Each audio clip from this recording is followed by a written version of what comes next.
Riigikogu valimised toimuvad kord 4 aasta tagant märtsikuu esimesel pühapäeval. Lihtsamalt 2019. aastal 3. märtsil. Enne seda on 10 päeva jooksul võimalik eelhääletada ja e-hääletada. Kuidas saab valida? Esmalt kõige mugavam e-hääletamine.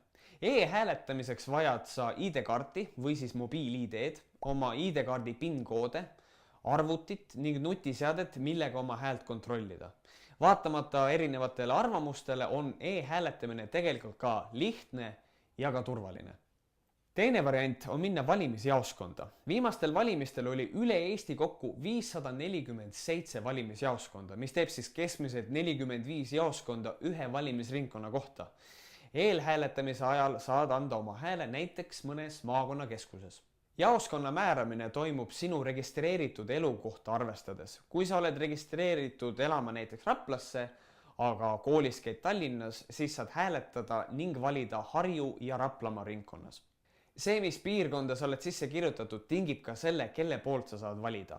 Eelkõige tekitab see segadust erakonnale lojaalsetes valijates.